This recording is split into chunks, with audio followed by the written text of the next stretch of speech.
Hi everybody, we are in week 14 covering chapter 19, which is the topic of dyeing and printing.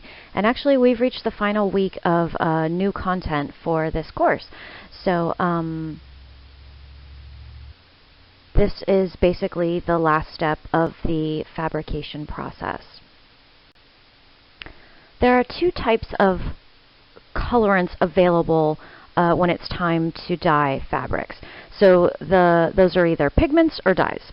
So the difference between the two is basically that pigments are insoluble and they bond on the surface of the fibers more like a glue, whereas the dyes the molecules are actually dissolved in water to penetrate the fiber. So that's the primary difference between the two, is just basically the solubility of whatever the solution is that you're using here. So again, pigments bond to the fiber and dyes actually dissolve in the fiber. In terms of industry use between the two of these, there's more use of pigments, and as you can see here, I said more than 80% of printed fabrics are actually colored with pigments. So that's the more used option out of these two, primarily because they're easier to match because the color is held on the surface and doesn't chemically combine with the fiber. So it makes it a little bit easier to plan and strategize with respect to fabrics when using pigments as opposed to dyes. However, dyes do have better strength, and a little bit goes a long way for that. So a small amount of dye will cover a much larger quantity of fabric. So there's definitely benefits and pros and cons to each one. But again, the majority of printed fabrics in the market are colored via pigments. Dyeing can be done at various stages throughout the fabrication process, and the choice as to when it would be done a lot of times relates to cost and how costly and how much effort goes into the different processes. But these are basically the options. So dyeing can be done at the fiber stage, the yarn stage, the fabric stage, or the product stage. So pretty much at any stage along the line of the process. If dyeing is done at the fiber stage, the fibers end up having a slightly irregular color, but basically how that works is color is added to the spinning solution before the fiber is ever even formed. So when the fiber is born, it basically already has whatever color that has been added to it. In the yarn stage, the dyeing can be done for a bit less cost than fiber dyeing, but this is actually more costly than the latter two options here. So again, it kind of just depends. As a merchandiser or a manufacturer, you just have to consider cost versus the target market, and ultimately what type of product you're making and how it's going to be sold and how ultimately will be positioned to the consumer at the end. So that's these are the types of things that need to be factored into those decisions. But dyeing at the yarn stage results in a bit better quality. This is often used for plaids, checks, or other patterns like ginghams and those types of patterns. So again, just kind of depending on what the product is and where it's going. If dyeing occurs at the fabric stage, there are two options there. So fabrics can be cross-dyed or union dyed. Union dyed is basically when all of the fibers end up the same color and it's just dyed as one piece, so to speak. Cross dyeing is when fibers from different groups are dyed with different colors. So let's say you had a cotton wool blend plaid or something like that. The cotton fibers would pick up a different color than the wool would, and that would create sort of some color variation there. And the reason that happens is because each fiber bonds with different dye classes. So it's basically going to absorb the dye differently, and that's how you end up with the color differentiation there. And then finally, the products themselves can be dyed. So for example, sometimes a denim pair of jeans won't get dyed until the fiber's been done, the fabric, everything's been created, and the product has actually been sewn together. So some garments work better to be dyed at the product stage. Here's a picture of an example of a tweed fabric where the dyeing occurred at the fiber stage. So you can see the composition of the fabric is 60% rayon, 40% wool. So basically, when this particular fabric was woven, those fabrics already had the coloration there.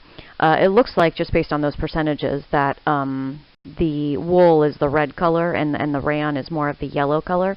But again, this just sort of gives you a close-up picture in relation to the timing of the dyeing process. This just sort of depicts the dyeing process when it occurs at the yarn stage. So you can see that all of the yarns have this tan color, which I guess is called desert tan in this circumstance. So all of the entire garment produced with, or whatever the fabric that is produced with this yarn, is all going to be that color. The magnified view, you can see the color doesn't come out quite as well when you look at it closely, but overall that's the general color that the entire yarn is. For the final two options as far as when to perform the dyeing process, we have the fabric at the time of the fabric, and then at the time of the actual product. So the top one, you can see the fabric up here. That would have been dyed as a whole, just as you see it in that moment, to get that sort of reddish hue. And then on the bottom right, there's an example of a product that is dyed after it has been completely assembled, so to speak, and that's like fishnet tights, basically. So once the entire product was complete, then it went into the dyeing process to create that pink color. There are 4 methods of dyeing, and the first one we're going to talk about is batch dyeing. And the methods differ in terms of basically moving parts. So which is moving? The textile or whatever it is that you're dyeing, or the dye bath that is actually causing the color to be absorbed. So with this first method, the textile is actually circulated and the bath remains stationary for all intents and purposes. This is the most flexible method, and it can be used at any stage. The figures on pages 454 through 5 will be a good depiction of what we're talking about here. But the first type is back reel or winch dyeing, and this is when the fabric is lifted in and out of the bath by a reel. It's used on lightweight fabrics that can't withstand the tension from the other methods we're going to be talking about, and also heavier fabrics such as wool.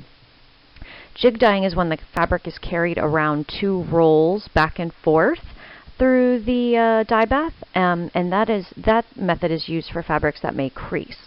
So, for example, twills and satins. And then finally, pad dyeing occurs when the fabric is run through the dye bath and then rollers force the dye into the fabric with pressure. So it's basically pushed into the fabric. The second method of dyeing is called package dyeing, and that is when the dye bath is forced through the textile. So basically the opposite of what we were talking about in the previous slide.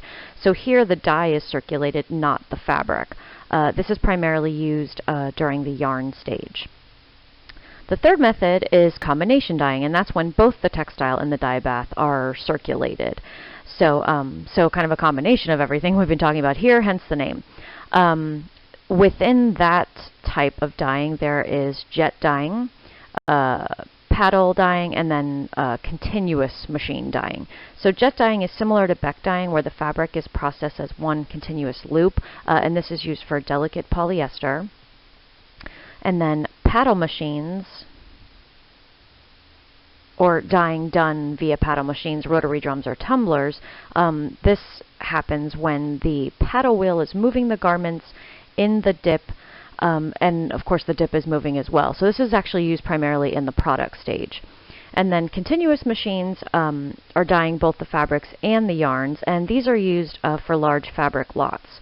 The thermosol process is a continuous method that was developed just for polyester, so it's kind of like within the continuous machine method, but again, it's specific to that type of fiber. The final method of dyeing is resist dyeing, and it isn't differentiated from the others as much by which parts are moving or which parts are circulating, but because of which portions are focused on, so to speak. So this is when the yarn or fabric is treated to block dye absorption in certain areas, and so that the other areas can be dyed. So the main types of resist dyeing are batik and tie dyeing. So tie dyeing, we all know what that looks like. It might even be something that you did in grade school or something like that when you tie dye a t-shirt. But if you haven't done it, it's a hand process where portions are wrapped with a thread or string, and then the whole piece is dyed. And then after you remove those threads or strings, it creates like kind of a neat look.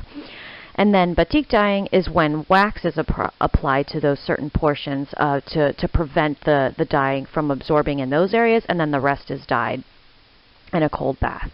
They can't do it in a hot bath because the wax would melt if that was the case, so it's dyed in a cold bath specifically.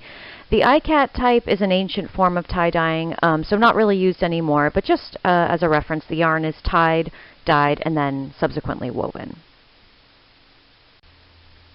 The final finishing option is printing. And within this category, there are several different types of printing, and the first is direct printing. But what printing generally is when color is added in specific areas to create the design or pattern, as opposed to dyeing the fibers or fabrics like we've been talking about up to this point in order to create a particular look. So with respect to direct printing, as usual, there's several subcategories here, but in direct printing, the color is applied directly onto the fabric.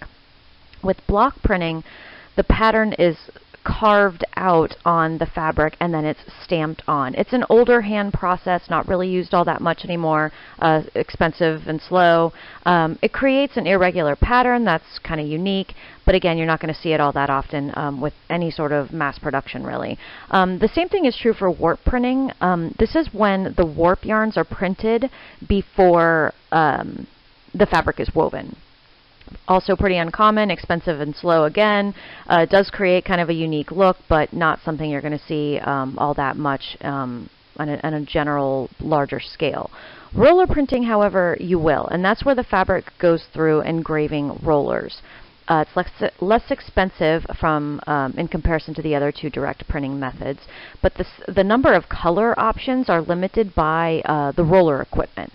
So there are some limitations there, but it is the second most common method after screen printing, which we're going to talk about in a few slides. This slide gives you an example of how the block printing process works. And as you can see, it's a hand process, which basically means pretty time-consuming and costly, like we talked about. But basically, each color is stamped on at various stages once that initial outline has sort of been stamped. So you can see the color 1 is basically the outline of the elephant here. And then each stamp, which is either wood or rocks or whatever they're using, it works just like a stamp would. They put it into the die and then they put it on top of the pattern, and then they keep kind of building on it with each different stamp, which each one has different colors in order to get to the end result.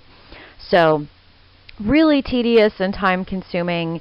Not going to see it on any sort of mass production like I mentioned in the last slide, but it's good to know how basically kind of how printing started or how things were done back before we had mechanized processes for this.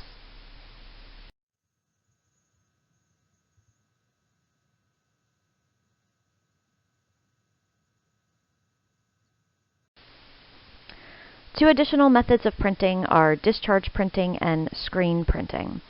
So for discharge printing, this is when the pattern is created by removing color from a fabric that has been piece dyed. So you just select the areas and you use the dye paste that actually removes color. It's usually done on darker fabrics. Obviously, there has to be some color there to start with. So this type of printing is limited in terms of different colors that can be used. Again, not a very highly used method, but it does exist, and sometimes you may run across it. Screen printing is the most common method. And this is where a screen is coated to prevent the pigment or dye paste from absorbing into the fabric, except in those areas that you want to be printed. So you can do a lot of fine details, many colors are possible, it's inexpensive, it's quick, most common method for sure. but there are some quality variations within this type, and that those directly relate to the quality of the screen itself and how the screen is registered and that sort of thing. So there can be relatively high quality screen printing, and you can also see really low quality as well, just depending on how much the manufacturers want to invest in this particular method.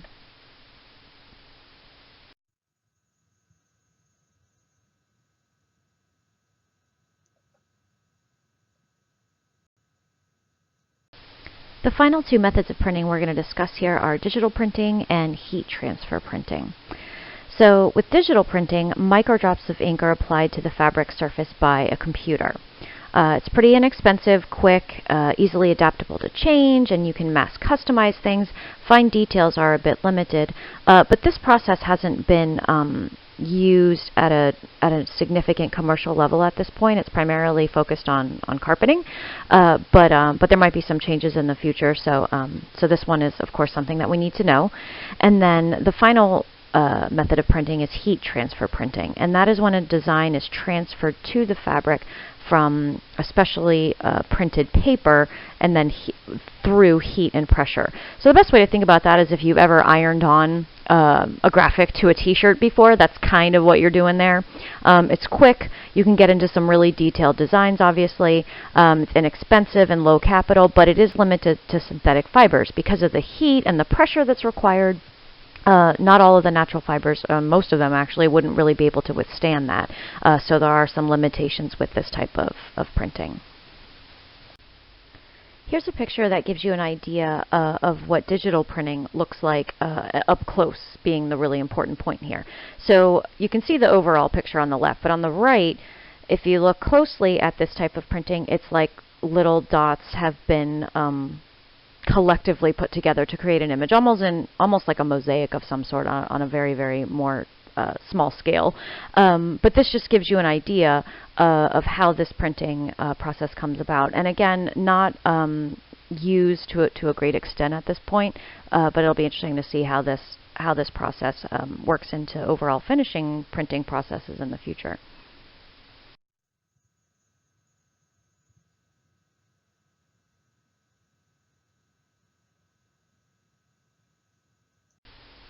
This picture shows fabric where the design has been heat printed. Not the best picture in the world, but it gives you an idea of how detailed whatever the graphic is can be, because it's basically almost like transferring a photo or a very detailed drawing for all intents and purposes. So again, you can get an idea of how accurate and detailed we can get with heat transfer printing. For weekly activity number 11, you're going to do some research to find interesting fiber blends that you're going to share with the class. You can research this on your own, or I've suggested companies such as Patagonia, Kit and Ace, which has some really interesting technical cashmere fabrics, both woven and knitted. Lululemon is also doing some great things, or you can certainly find any fabric that you want on your own, one you might be familiar with or one that you've researched. You're going to write a short paragraph. You're going to define that blend, tell us what's in it, what different fibers are in it, why it is compelling based on the performance and the serviceability, and why that particular blend is unique and different and compelling for the customer. So you're going to upload that to the discussions board for the week, weekly activity 11, and that's going to be due as the other assignments. This is the last one. It's due Friday at 5 p.m. And I hope you have a great week. And you have one more slide just to recap the semester, and I will see you next week. Congratulations, class. You have completed the new content for CRS 211, Fiber to Finish, and we are coming down the home stretch of this class. We will have one more week of a final review, but this is just a reminder that your Project 2 is also due this Friday at 5 p.m. And as you know, I don't accept any late work, so please make sure to get those projects in well before the deadline so that you don't run into any kind of uploading problems, and that would not be good. So congratulations again, and I will be talking to you next week.